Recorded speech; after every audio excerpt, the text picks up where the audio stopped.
We acknowledge the traditional owners and custodians of the land on which we meet today, the Wurundjeri people, part of the Kulin Nation. We pay our respects to their elders past and present and extend that respect to Aboriginal and Torres Strait Islander peoples.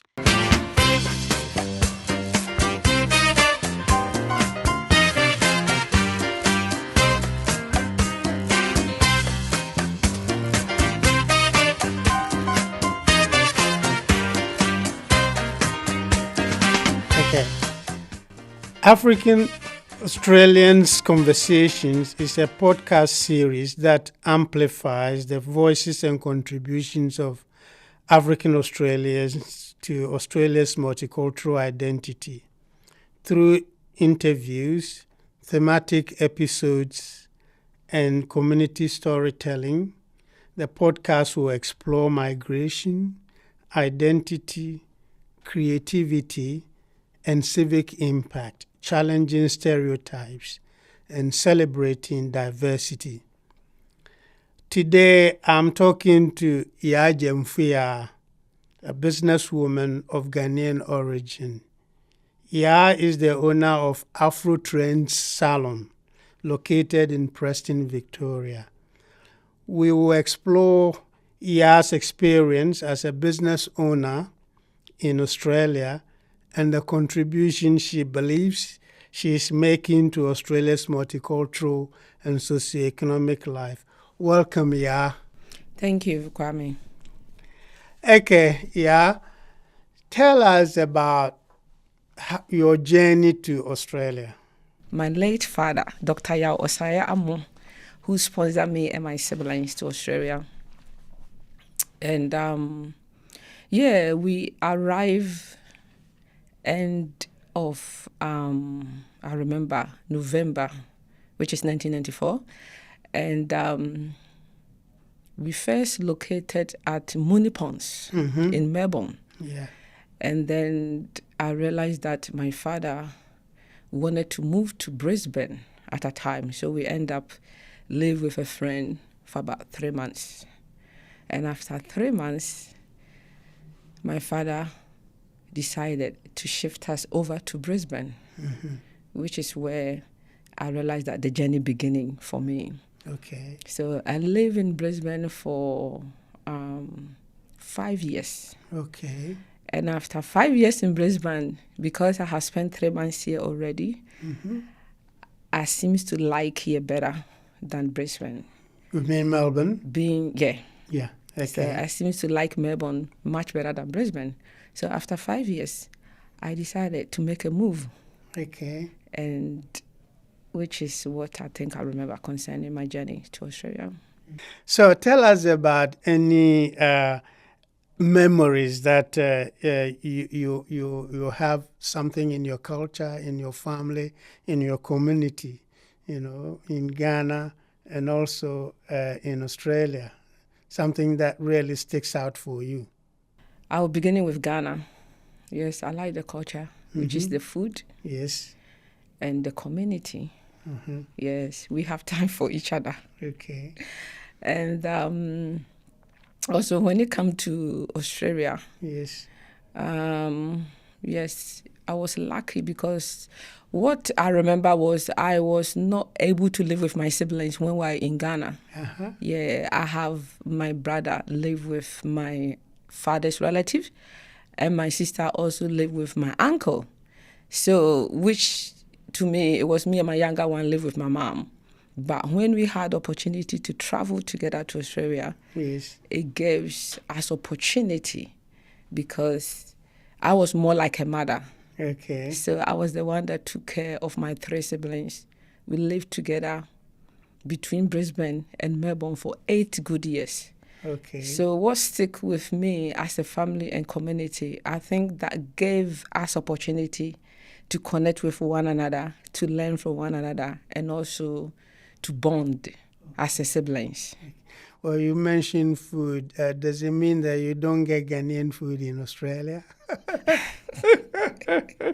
You can, but it still doesn't seem to feel or taste the same as back home. Okay. There's always something mixing. Okay. Yeah. Okay. Yeah. Yeah. So what got you into hairdressing?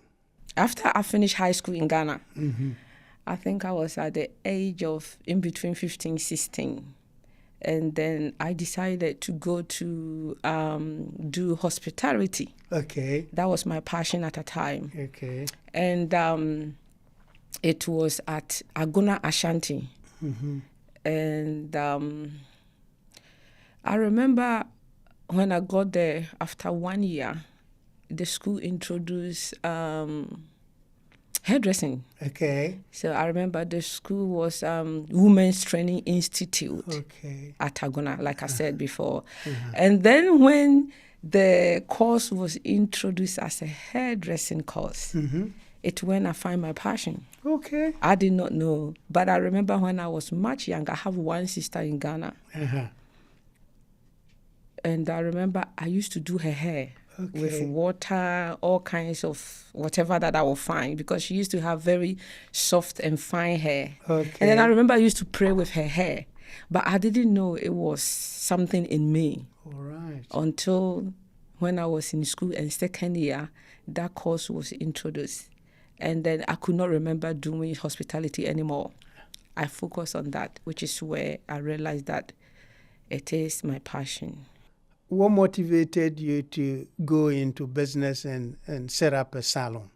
When I was in Brisbane, before I was shift here, I went to Brisbane School of Hairdressing. Okay. And I did 3 months course there. And then I also ended up doing 1 year apprenticeship. I couldn't finish the apprenticeship based on personal reasons. But when I came to Melbourne, so before I came to Melbourne, I was doing hair at home in Brisbane. So I had my full-time job as a process worker at the time.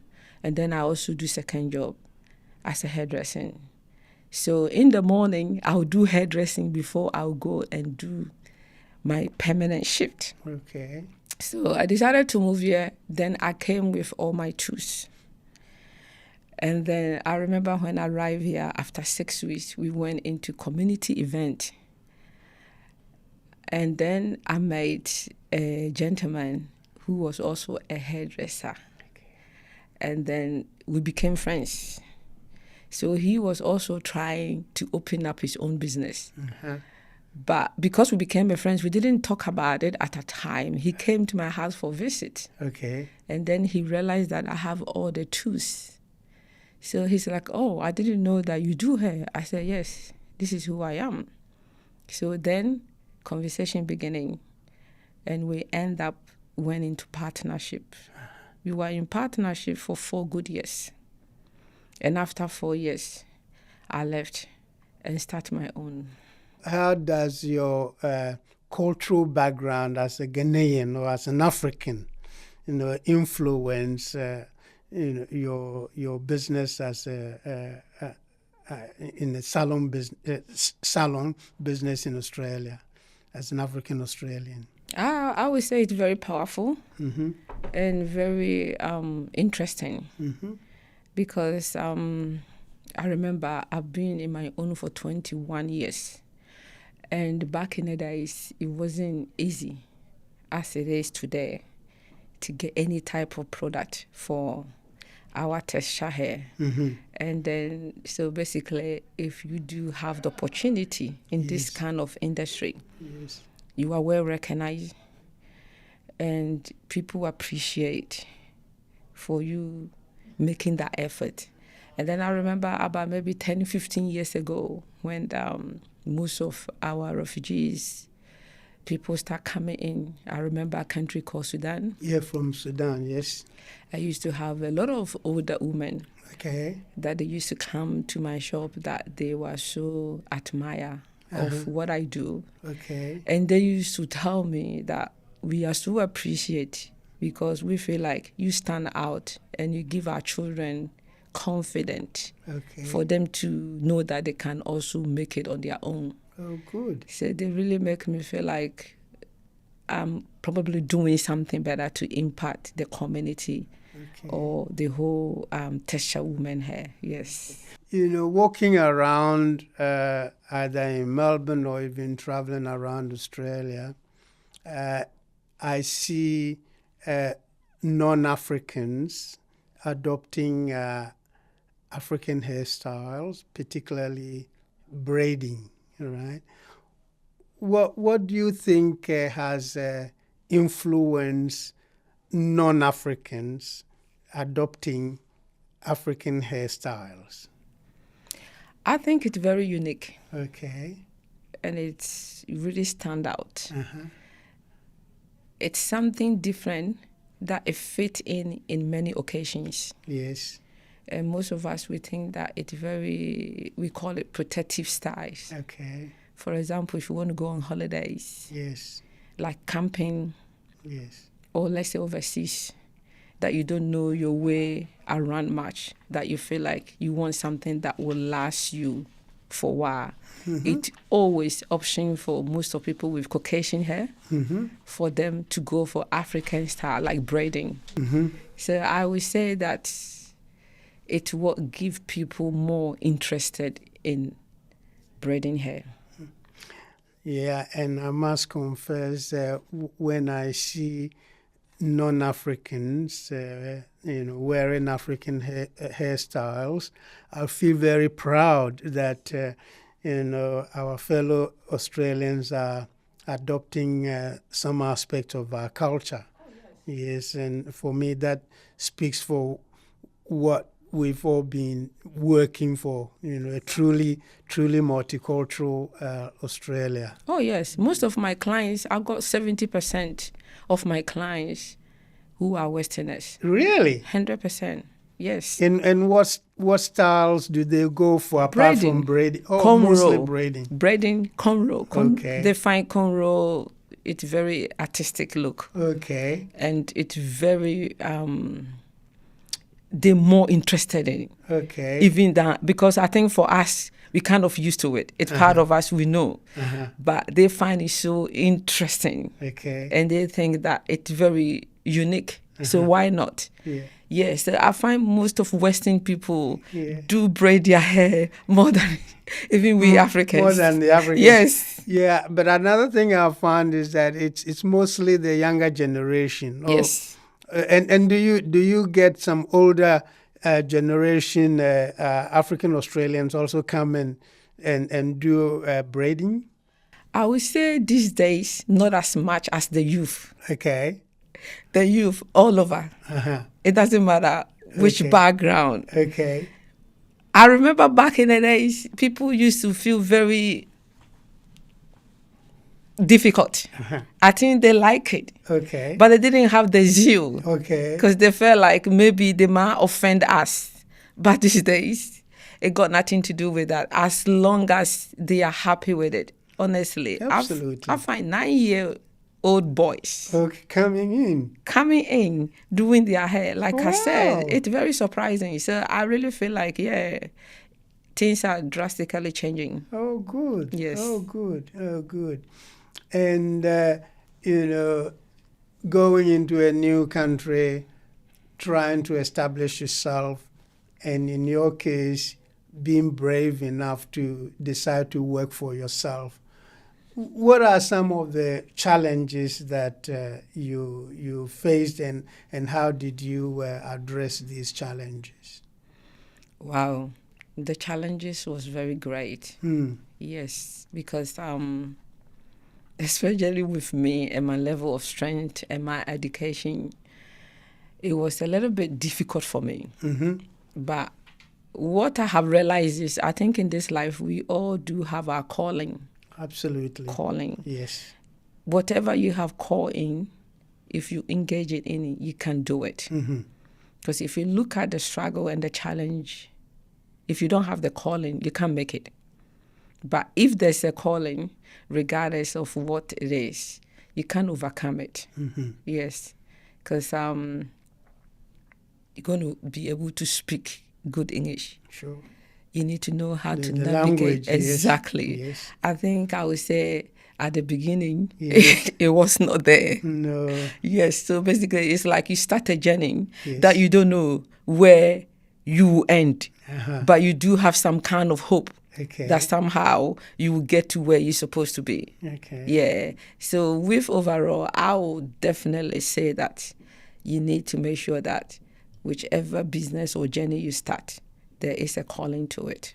Have you had any negative comments about, African hairs, African styles, African culture in your business? Because, I think that with salons tend to become a second psychologist office where people come and, this is what a friend of mine told me, that in salons, the patrons become so relaxed that, they tell you almost everything about themselves. Have you had any negative comments about, African hairstyles, African culture, clothing, music, food? No, I think most of people love it. Okay. They love it. They enjoy it. Oh, that's good. I have most of clients that they come, that the music I play, they tell me which music it is. Now these days they have some kind of app that they can even get to and record it. And obviously they like, when they go home, they play throughout. Okay. So we are not just doing hair. Uh-huh. People come and want to learn, and they learn the whole through of who we are as Africans. Yes. So salon is a place that it offer a lot. Okay. You go through conversations. They want to know who you are. What do you do? How do you get through this? Okay. So as you mentioned, psychologists,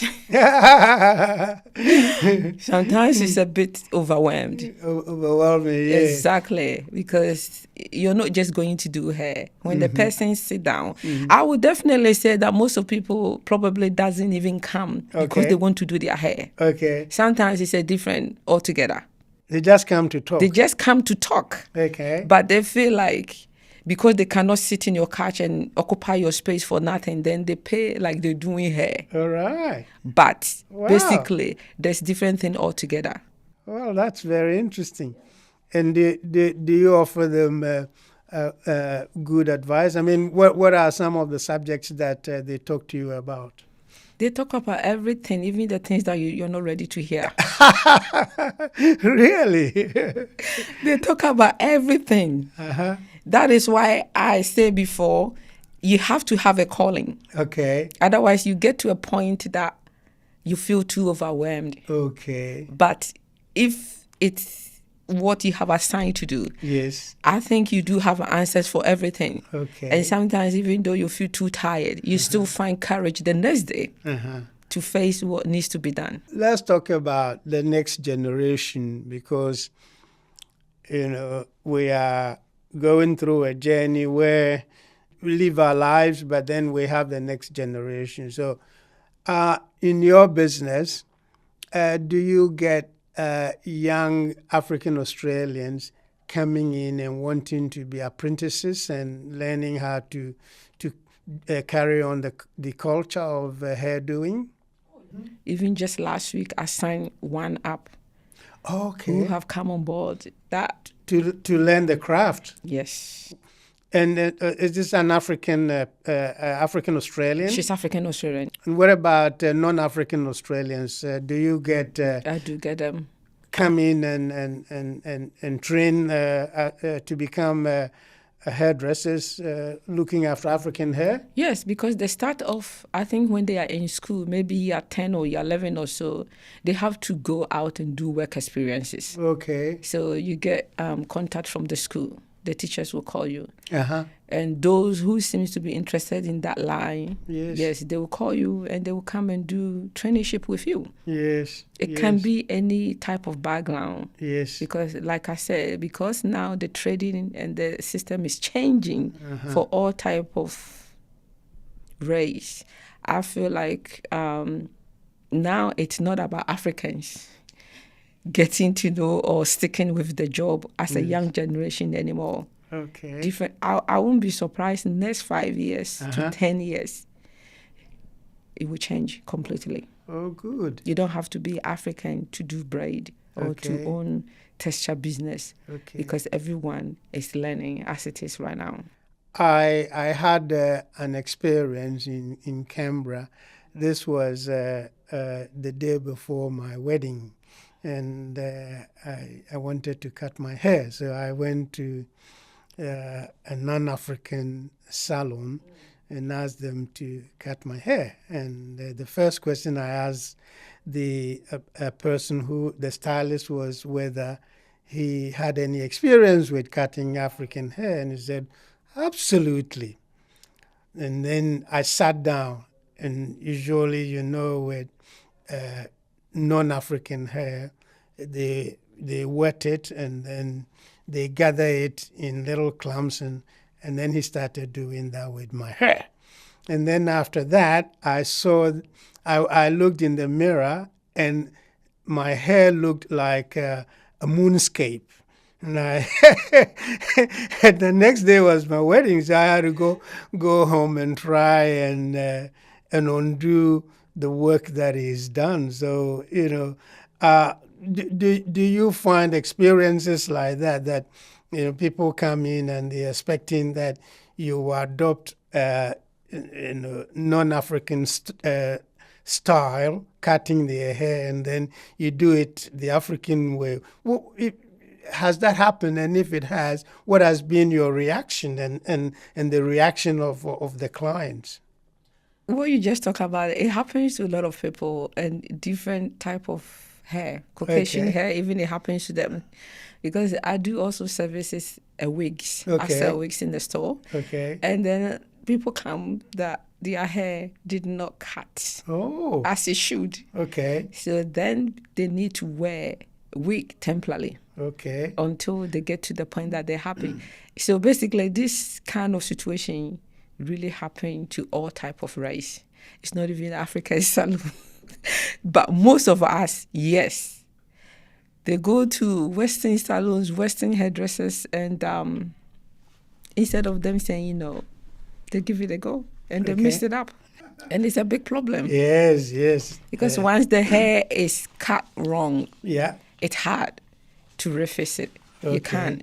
So these cases are very serious. Have to let it regrow. Exactly. Exactly. I know you've been in Australia since 1994, so no doubt you're familiar with the term multiculturalism.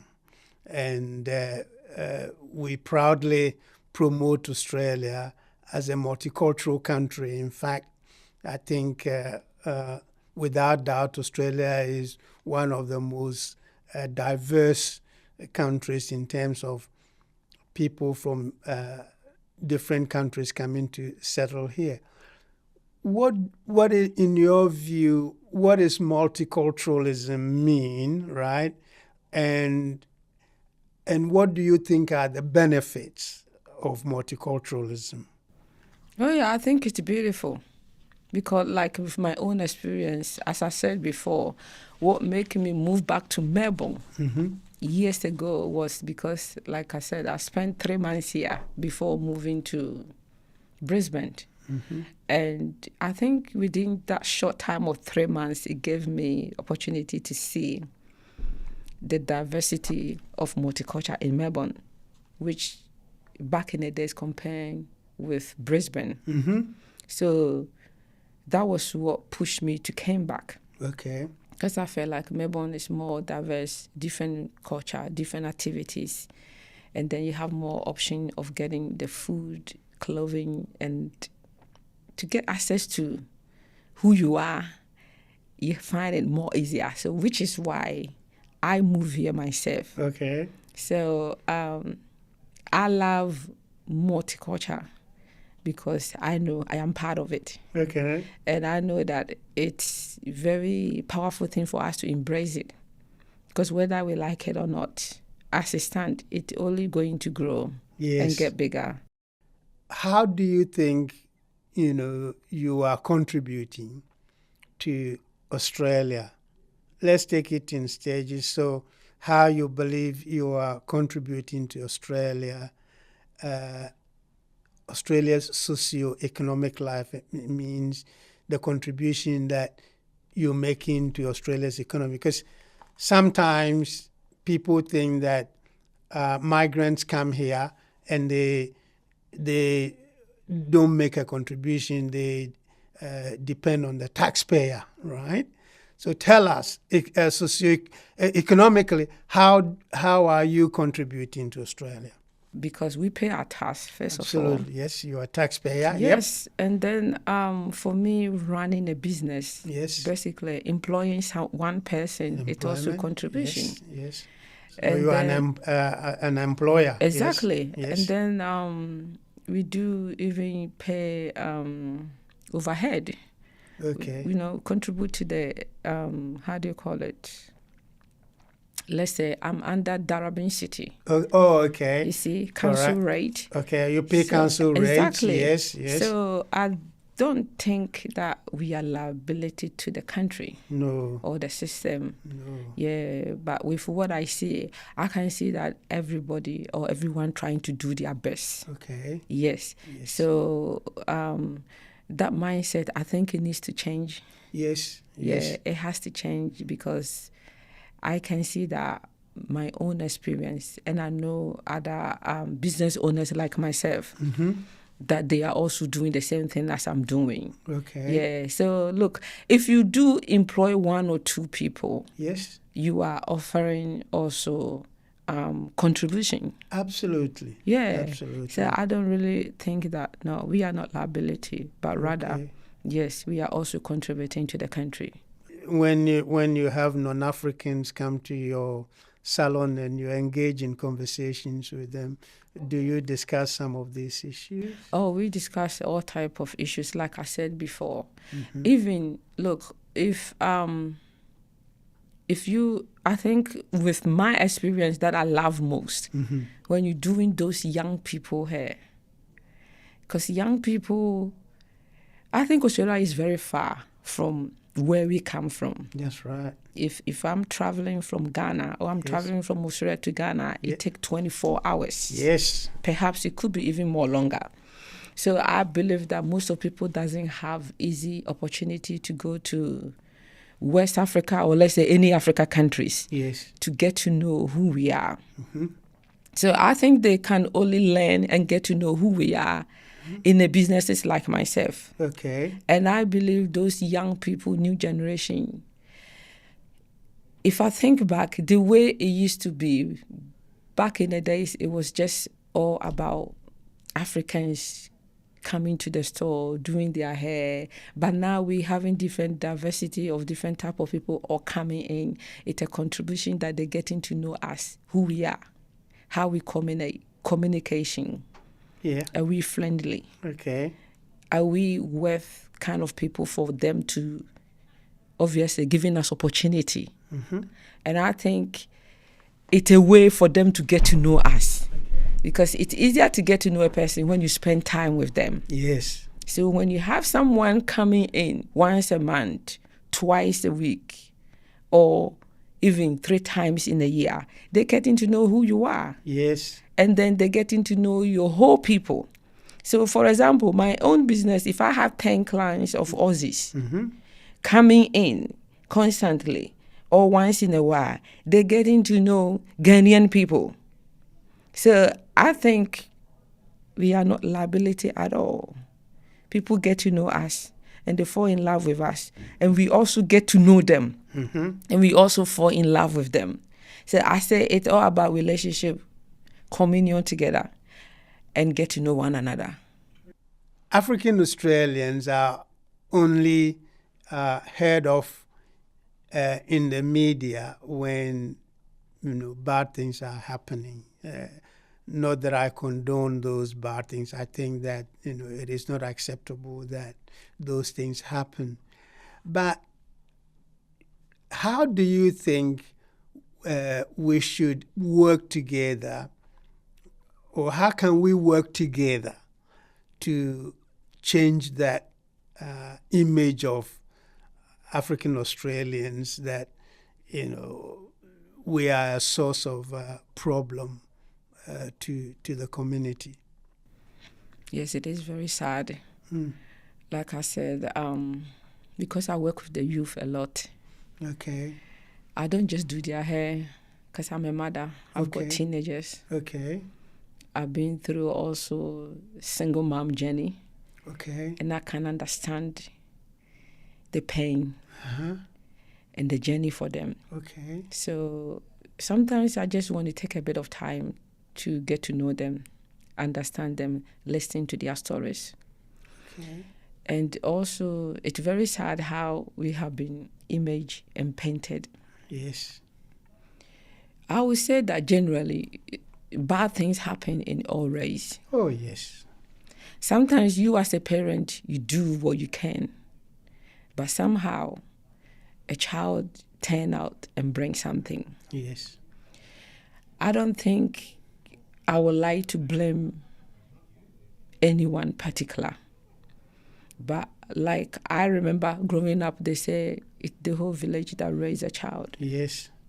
So with my idea is that when you see anyone else's child, when they come to my salon, I've got 22, 19, and 13. So I would say that I connect with all of them. Okay. When they share their struggles and challenges and their path, I always feel like this could happen to my child. Yes. Or maybe I have a child who also going through the same kind of path. So what do I do? And sometimes it's so funny that children and young people do listen to someone outside, or they're thinking you run your business. They feel like, oh, you're strong. Oh, you're doing well. So they do listen to whatever you got to say. So for us to change the image, I think we all have to play a part. It's all our jobs. Because if you go and listen to news and you hear that, oh, so and so, or maybe certain things, or he is African, or she's African, it breaks your heart. Yes. Because it brings negativity impact on all of us. Yes. So parents have to do what they can at home. And we all businesses, leaders, because when you are a business owner, you are literally a leader. Yes. And we need to realize that our services doesn't stop of doing hair or making someone beauty. If any challenges that they're going through or any advice that we can also give, I'm sure that probably somehow it will ring a bell back in their ear, some point in their life. Mm-hmm. So we are all part of the mission of bringing changes and end the negativity that have placed on us as African or Black people. Yes. Sometimes our politicians don't help, but also sometimes I think that as a community, we also need to work together better, and not see ourselves as, you're West African, you're South African, you are East African, Central African. When I first came to Australia, we had this working together approach, but I don't see it anymore, and that really saddens me, and it's something that we need to work on. And another thing that you touch on that I also like is that I don't like blaming the community. I think that as an African Australian community, we have to admit to some of the challenges we have. Yes, we are a new community. It will take some time for us to become mainstream. And while we're going through that journey, we've got to be open about the challenges we're facing and work with governments, local government, state government, federal government, for them to appreciate the challenges we have. Yeah. So you do mentoring in your business. Do they also include non African Australians, or it's mainly African Australian people that you provide advice and support to? Anyone. Okay. Anyone. Because what happened is I feel I've learned that when they come to you more often. They connect with you. Yes. They don't see you as a hairdresser anymore. Uh-huh. They picture you and see you as a friend. Okay. Yes. So that advice, you can give it to anyone. Yeah. Because usually it's very difficult journey for the youth. Mm-hmm. Yes, I've been there. And these days, the channel have changed. Mm-hmm. It's much harder on them. Yes. So we don't have to be criticizing on them, but what we can do to enlighten them to the right path. Mm-hmm. Sometimes you might think you have 5 minutes or 10 minutes. I normally spend like 1 hour with each youth most of the time. And you'll be surprised, even if they can open up about, because the first 10, 20 minutes, you have to get to know them. Conversation have to take place. Yes. And I think anything small that you can say Mm-hmm. will make big impact in their life. Yeah. Yeah. So let's also talk about how do you source your products? Because I'm not aware that the products that are generally used in African salons are readily available in Australia. So how do you source your products? It's very challenging. Okay. Yeah, it's not that simple. Mm-hmm. Yes, it limits us. We are very restricted because of getting access to bring them to Australia. Okay. A lot of non-Africans are adopting African style hairstyle, but then particularly with the African Australian women, you see that they go in the other way, straightening their hair. What do you think about that? Isn't it funny? Absolutely. I've never had short hair No. or afro hair. No. I've always have attachment. Okay. Really? Yes, always all my life. Why is that? I think you get to a point of time in your journey. Okay. As you aging, you're beginning to understand yourself. Okay. You're beginning to understand who you are, and you're beginning to accept yourself. Yes. So I feel with my experience, I have all types of wig, all types of length of hair, extensions. But now I know, I understand who I am, and I have accepted who I am. Okay. So I decided that, the look of things, if I get from now to 5 years to 10 years, what would I do with my hair? Because I've been in the beauty industry for so long. I'm obsessed with beauty. So I decided to just shave it, go short, because I will get to a point that all these things that I used to do, I will not be able to do it. So I decided to experience it. So I am in a journey All right. of experiencing for the next 10 years. And then know that, yes, this is exactly what I'm going to do. Yes, and sometimes I feel like that's how some people feel, because they also feel like you have some guys that they come, I'm getting bald. My hair is getting bald or it's getting too thin. Before I lose it all, I let me braid my hair. Okay. Because I've always admired this look. Okay. And then you have someone also come who have curly hair. So I have had curly hair through my life. I like straight and long hair. Add extensions and let me see how I go. So I think we changes based on different personal reasons. Yeah. And I think no one is happy with what they got, period. Absolutely. No one is. No, absolutely. Are there salons for men's hair? Because in my case, since my last experience, I decided that I will always cut my own hair. So I always cut my hair now. And are there any men's, African Australian men's salons in Melbourne that you're aware of? A lot of people are doing African hair now. Okay. I'm surprised. Yesterday, my son came from school.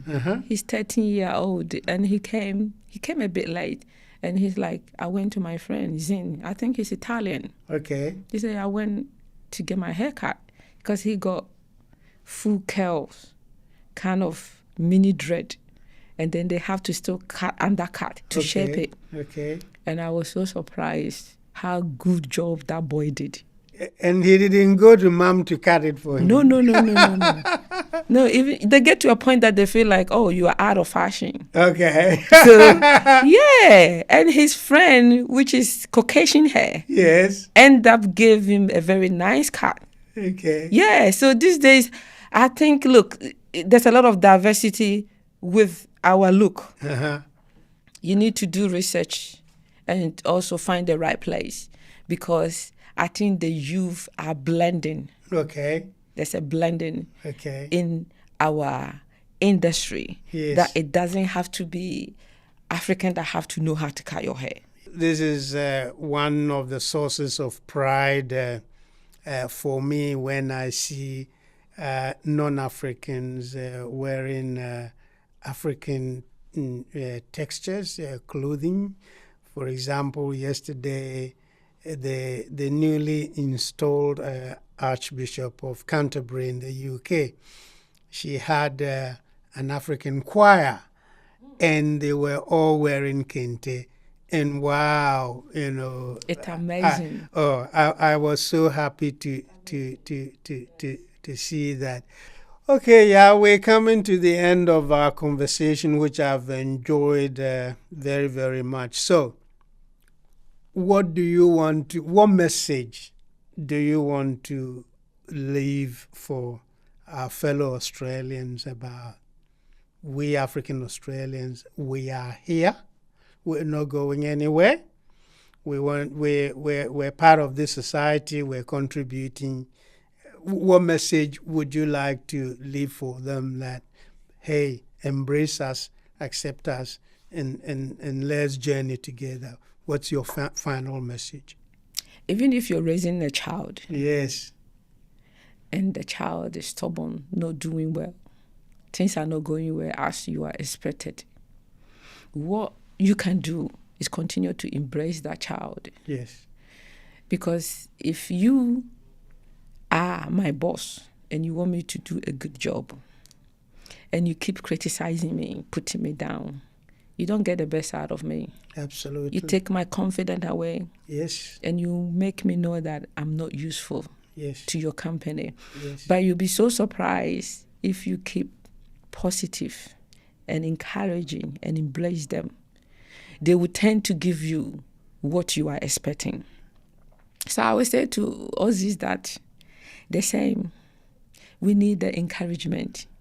We came here to stay, to be part of the culture, Yep. to contribute, Yep. and bring the best out of Australia. Yes. So at this point of time, everything beginning is challenging. But we know that because we want to get somewhere and also make Australia become proud of us, Yes. they have to give us the opportunity, embrace us, and keep nurturing us. With time, we will graduate Absolutely. and become who they want us to be. Yes. Yes, We will become mainstream. exactly. Okay.